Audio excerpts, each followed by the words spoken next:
Prajwal pen drive ಕೇಸ್ನಲ್ಲಿ twist ಮೇಲೆ twist ಸಿಗ್ತಾ ಇರುವಂತದ್ದು. ಈಗ ಬಂದಿರುವಂತ ಮಾಹಿತಿ ಪ್ರಕಾರ ಪ್ರೀತಮ್ ಗೌಡ ಆಪ್ತರನ್ನ ಎಸ್ಐಟಿ ಅಧಿಕಾರಿಗಳು ಈಗ ವಶಕ್ಕೆ ಪಡೆದು ತನಿಖೆಯನ್ನ ಆರಂಭಿಸಿದ್ದಾರೆ. ಲಿಖಿತ್ ಗೌಡ ಹಾಗೆ ಚೇತನ್ ಗೌಡ ಎನ್ನುವಂತ ಇಬ್ಬರು ವ್ಯಕ್ತಿಗಳನ್ನ ಈಗ ವಶಕ್ಕೆ ಪಡೆದಿದ್ದಾರೆ ಎಸ್ಐಟಿ ಅಧಿಕಾರಿಗಳು.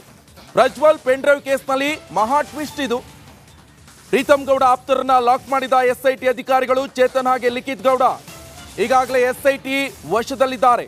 ಹಾಸನ ಸಿಟಿ ಸ್ಟೇಷನ್ ನಲ್ಲಿ ಬಂಧಿತರ ವಿಚಾರಣೆ ಕೂಡ ನಡೀತಾ ಇದೆ. ಯಲಗುಂದದಲ್ಲಿ ಎಸ್ಐಟಿ ಸ್ಥಳ ಮಹಜರ್ ಕೂಡ ನಡೆಸಲಾಗ್ತಾ ಇರುವಂತದ್ದು. ಆರೋಪಿಗಳನ್ನ ಕರೆತಂದು ಎಸ್ಐಟಿ ಸ್ಥಳ ಮಹಜರನ್ನ ನಡೆಸ್ತಾ ಇದ್ದಾರೆ. ಆರೋಪಿಗಳಿಂದ ಮಾಹಿತಿಯನ್ನ ಕಲೆ ಹಾಕ್ತಾ ಇದ್ದಾರೆ ಅಧಿಕಾರಿಗಳು. ವಿಡಿಯೋ ಲೀಕ್ ಮಾಡಿರೋ ವಿಚಾರಕ್ಕೆ ಸಂಬಂಧಪಟ್ಟಂತೆ ಈಗ ಮತ್ತಿಬ್ಬರು ಆರೋಪಿಗಳನ್ನ ಅರೆಸ್ಟ್ ಮಾಡಿ ಸ್ಥಳ ಮಹಜರನ್ನ ನಡೆಸ್ತಾ ಇದ್ದಾರೆ.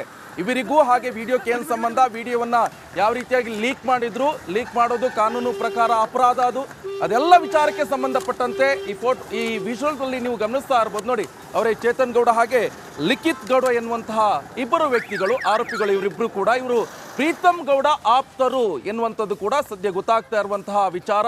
ಈಗ ಇವರಿಬ್ಬರನ್ನ ಎಸ್ಐಟಿ ಅಧಿಕಾರಿಗಳು ವಶಕ್ಕೆ ಪಡೆದು ತೀವ್ರ ತನಿಖೆಯನ್ನ ನಡೆಸ್ತಾ ಇದ್ದಾರೆ, ಸ್ಥಳ ಮಹಜರನ್ನ ನಡೆಸ್ತಾ ಇದ್ದಾರೆ. ಸಾಕಷ್ಟು ಸುದ್ದಿಗಳು ಕೂಡ ಹರಿದಾಡ್ತಾ ಇರುವಂತದ್ದು.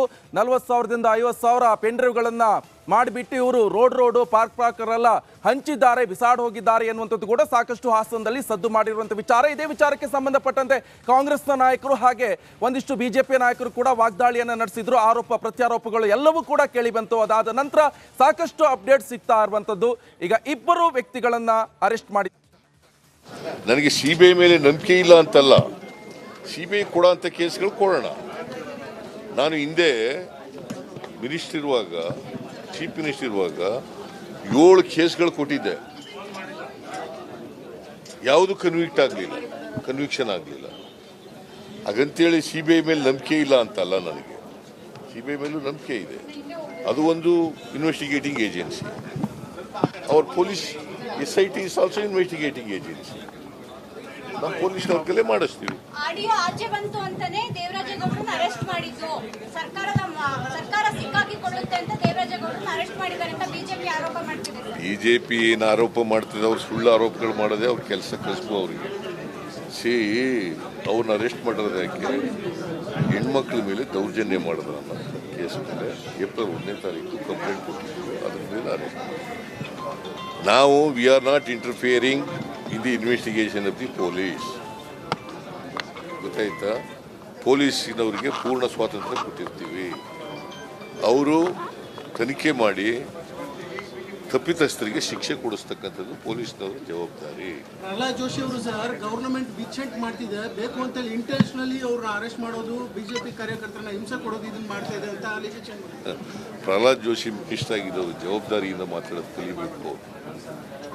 ಮಿನಿಸ್ಟರ್ ಅವರು ಕೇಂದ್ರದಲ್ಲಿ. ಈಗ ಪರೇಶ್ ಮೆಸ್ತಾ ಕೇಸ್ನಲ್ಲಿ ಎಷ್ಟು ಗಲಾಟೆ ಕೊಟ್ಟುವಲ್ಲ, ಏನಾಯ್ತು? ಏನ್ರಿ ಆಯ್ತು?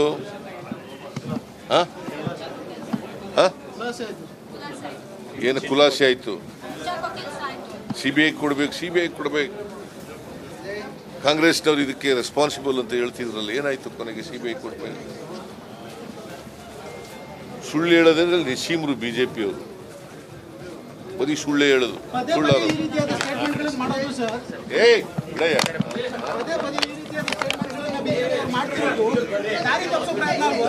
ಇದು ಸರಿಯಾದ ರೀತಿಯಲ್ಲಿ ಈಗ SIT ನಡೆಸ್ತಾ ಇದ್ದಾರೆ, ತನಿಖೆ ನಡೆಸ್ತಾ ಇದ್ದಾರೆ.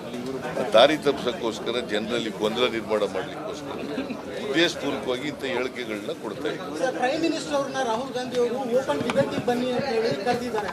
ಇಲ್ಲಿವರೆಗೂ ಯಾವುದೇ ರೆಸ್ಪಾನ್ಸ್ ಕೊಟ್ಟಿಲ್ಲ. ಆದರೆ ಬಿಜೆಪಿ ನಾಯಕರು ಈಗ ಅವ್ರು ಸತ್ಯ ಹೇಳ್ತೀವಿ ಅನ್ನೋದಾದ್ರೆ ಬರಲಿ ಡಿಬೇಟಿಗೆ. ನಾನು ಅನೇಕ ಸಾರಿ ಕರೆದಿದ್ದೀನಿ, ಬರಲಿಲ್ವಲ್ಲ. ಯಾಕಂತಂದರೆ ನಮಗೆ ಧೈರ್ಯ ಇದೆ, ಆತ್ಮಸ್ಥೈರ್ಯ ಇದೆ. ಯಾಕಂದ್ರೆ ನಾವು ಸತ್ಯ ಹೇಳ್ತೀವಿ.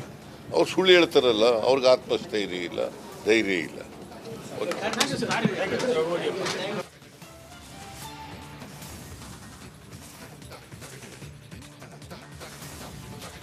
ಈಗಾಗಲೇ ಗಮನಿಸ್ತಾ ಇರಬಹುದು, ಸಿಎಂ ಸಿದ್ದರಾಮಯ್ಯನವರು ಹೇಳಿರುವಂಥ ಮಾತುಗಳನ್ನ ಗಮನಿಸಿರ್ಬೋದು. ಯಾಕಂತ ಹೇಳಿದ್ರೆ ಸಾಕಷ್ಟು ವಿಚಾರಗಳು ಆಗಿರುವಂಥದ್ದು, ಸಾಕಷ್ಟು ಕ್ರೈಮ್ಗಳು ನಡೆದಿರುವಂತಹ ಸಂದರ್ಭದಲ್ಲಿ SIT ಅಧಿಕಾರಿಗಳಿಗೆ ಕರ್ನಾಟಕ ಸರ್ಕಾರ ವಹಿಸಿದೆ. ಒಂದಿಷ್ಟು ವಿಚಾರಗಳನ್ನು ಕೂಡ SIT ಅಧಿಕಾರಿಗಳು ಕಲೆ ಹಾಕಿ ಮಾಹಿತಿಗಳನ್ನ ಕಲೆ ಹಾಕಿ ಶಿಕ್ಷೆ ಕೂಡ ನೀಡಿದ್ದಾರೆ. ಆದರೆ ಏಕಾಏಕಿ JDS ಹಾಗೆ ಬಿಜೆಪಿ ನಾಯಕರು CBI ಕೊಡಬೇಕು ಕೇಸು, SIT ಅವರು ಒನ್ ಸೈಡ್ ಅಂದ್ರೆ ಸರ್ಕಾರದ ಪರವಾಗಿ ಅಥವಾ ಆರೋಪಿ ಪರವಾಗಿ ಇವರು ಸಪೋರ್ಟ್ ಮಾಡ್ತಾ ಇದ್ದಾರೆ ಎನ್ನುವಂಥದ್ದು ಕೂಡ ಈಗ ಸಾಕಷ್ಟು ಗುಲ್ಲೆದ್ದಿರುವಂತಹ ಸಂಗತಿ. ಅದೇ JDS ಆಗಿ ಬಿಜೆಪಿ ನಾಯಕರು ಮಾಡ್ತಾ ಇರುವಂಥದ್ದು. ಇದ್ರ ಬಗ್ಗೆ ನಮಗೆ ನಂಬಿಕೆ ಇಲ್ಲ SIT ಬಗ್ಗೆ, ನೀವೇನೇ ಇದ್ರು ಕೂಡ CBI ತನಿಖೆಗೆ ವಹಿಸಿ ಸತ್ಯಾಂಶ ಹೊರಬೀಳುತ್ತೆ ಅಂತ ಈಗ JDS ಬಿಜೆಪಿ ನಾಯಕರು ಹೇಳಿರುವಂಥ. ಅದಕ್ಕೆ ಈಗ ಒಂದು ರೀತಿಯಲ್ಲಿ ಸ್ಪಷ್ಟನೆ ಕೊಡುವಂಥ ಕೆಲಸವನ್ನ CM ಸಿದ್ದರಾಮಯ್ಯ ಮಾಡಿದ್ದಾರೆ.